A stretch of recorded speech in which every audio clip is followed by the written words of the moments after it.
Hi, Chris here, and today I'm going to show you how to make tips for Abloy Classic like these for the RWB handles. Now I'm going to be using this ejector pin and sleeve that I bought from AliExpress. This is a 4mm pin with a 6mm outside diameter sleeve that goes with it. You can use this for making the tensioner and then the sleeve itself for making the picking tip. Now, some people are a little bit daunted by the tool making here. It does require a little bit of care, but it doesn't require all that much skill and not that much in the way of tooling either. It's not going to be for everyone. But if you have got the kit and a little bit of patience, then it's definitely worth giving it a go. Okay, so here we are on the workshop with everything I'm going to need for this build. So I've got my raw materials. I have a pen for marking them up. I have a set of vernier calipers, not strictly necessary, but it can just help speed things along a little bit. For material removal, I'm mostly going to be using bench grinder. But I will also use my Dremel a little bit, and I have a cutting wheel and a grinding wheel for taking material off. Going to do a little bit of hand filing in the vise, and just to smooth things up at the end I've got a little bit of sandpaper. I do also have a stopwatch. I will time this. I'm going to take it pretty slow, but it'll give you an accurate idea of how long it's going to take me. And should go without saying, but I'm going to say it anyway, whenever using power tools, make sure you use the appropriate PPE.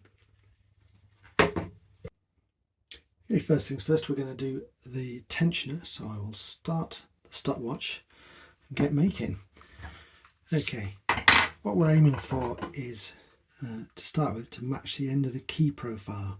So this is 6mm diameter, and that last bit of the key is about 3mm thick. This particular pin is just slightly over 3mm at the end and 8mm in diameter. So I'm going to take a bit off the end and then take the diameter down, just twizzling it using the bench grinder.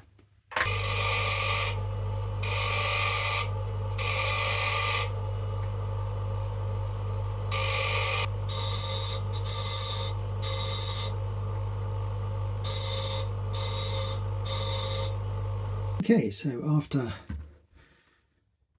9 minutes, we are down to the right diameter and the right thickness. So the next step is to take half the thickness off on a sort of key's worth of tensioner, so it matches the key profile basically. So this doesn't need to be super precise, but if I just mark off roughly where I need to take it to as a bit of a guide, then I can get back to grinding.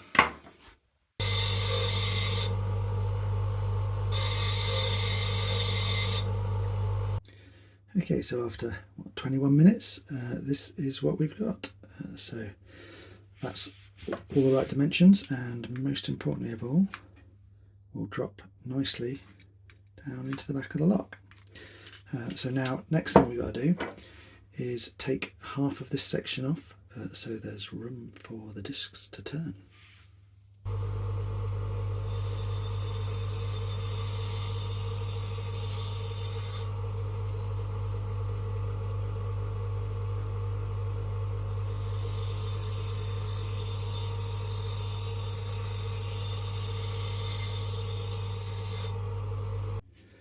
Okay, so after a few minutes of that, we've got this. So we're getting really pretty close now.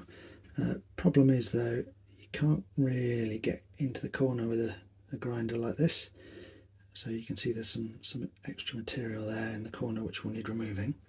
So it's time to set the bench grinder to the side and start work with the Dremel. So I'm going to use grinding disc to start with, go in there into the corner, and then as it's getting close, I'm going to swap that out and use the cutting disc as a grinder, and just finish off that last little bit of detail.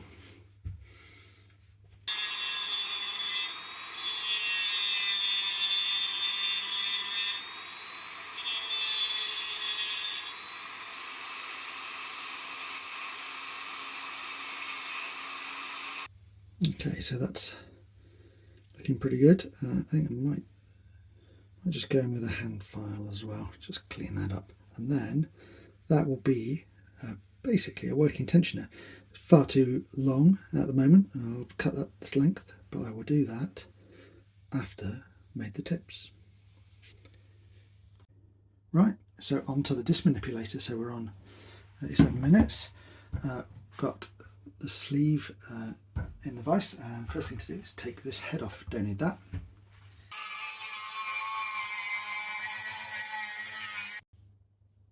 And now we're gonna take out half the section, or a little bit less than half the section actually. I'll show you why that is in a minute. Out to about there, and that will give us a disc manipulator that will go down through the full stack.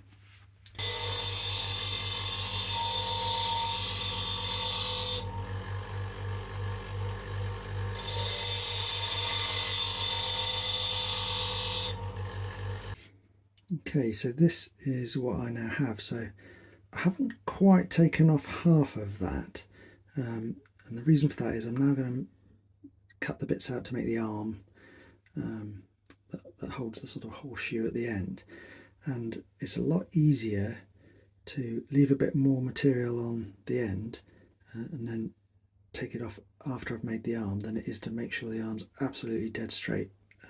So just a little tip there. Make the arm sort of, kind of central, but leave a bit of extra metal on the end and then sort it out when you are finished.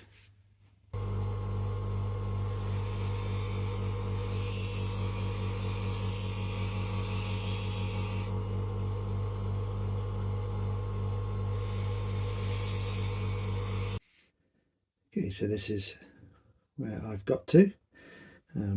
So now, just like on the tensioner, I can use the Dremel, get into those corners and tidy that up. This is still too thick, but I'm going to sort that out as one of the very last things I do actually, because otherwise it gets quite difficult to hold it.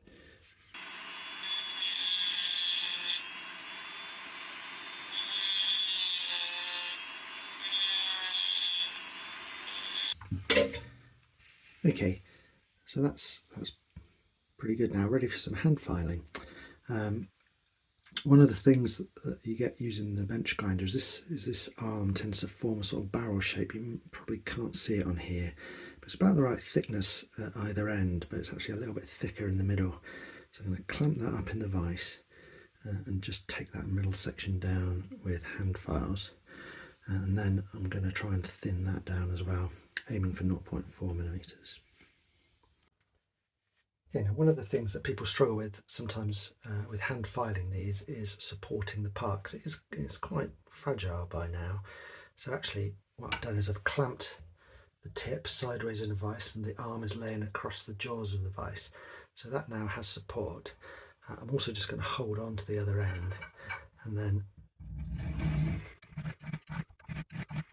I can file it without it getting permanently bent. Not taking much off, so just going to do some quite small, quite careful.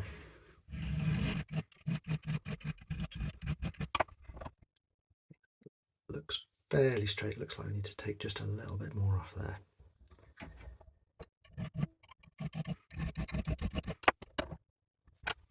Okay, so that's 1.2 at the front. It's coming up 1.2 in the middle, 1.2 at the end. So that is pretty good, not bad at all. Okay, so if you remember, I left some extra material on here. So now I'm going to remove a bit of material, try and make sure that this arm is as close to the centre of the horseshoe as I can.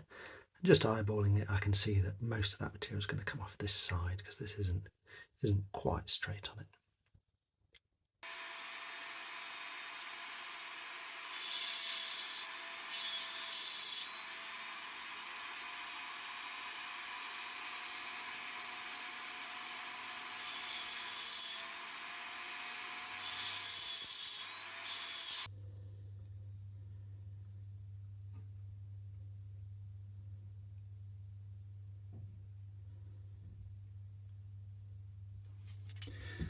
And there we go.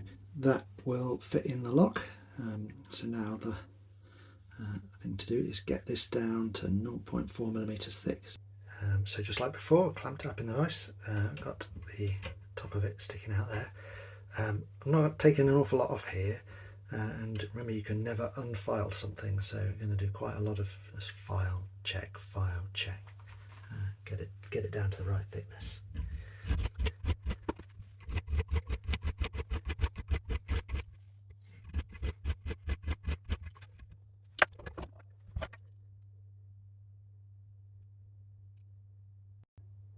It's about 0.6, 0.7 at the moment, so take it a little bit more off.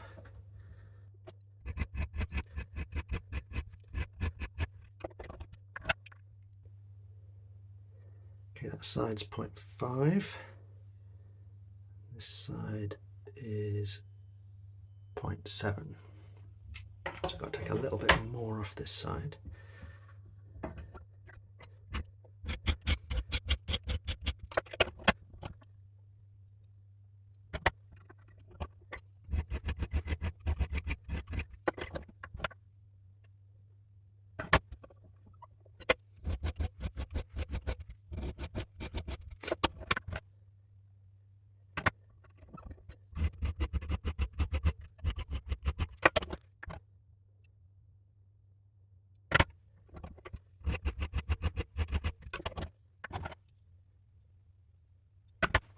Okay, so that is the right dimensions now. So I'm just going to take all the corners off, just give it a bit of a polish with a bit of sandpaper, and then we're ready to start assembling everything.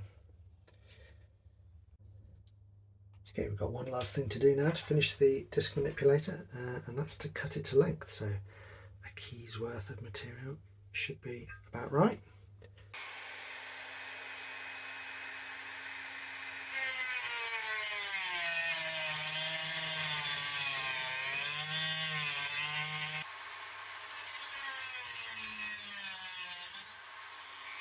Okay, so after an hour and a half or so of tool making, I have this, which looks really good actually, very nice, but is of course ridiculously too long. So I'm going to have to take a whole load of metal off the tensioner. Now, at the point that's on its sort of 10th dimple there, I would expect that to be down at the end. So if I just measure how much I've got to take off to make that happen, it looks like 120 millimeters or so should do the job.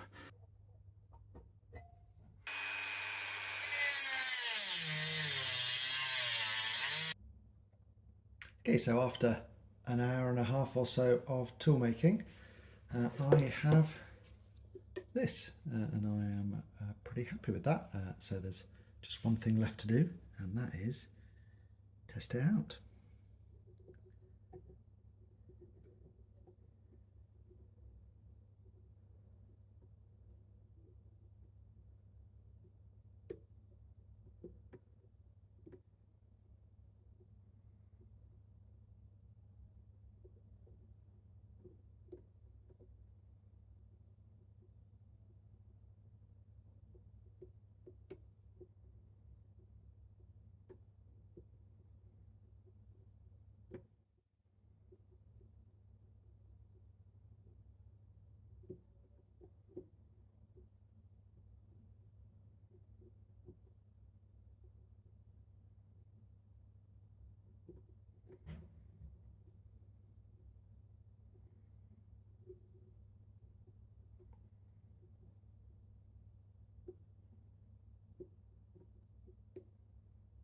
Okay, decent bit of movement on the tensioner there, so probably means everything is in a gate.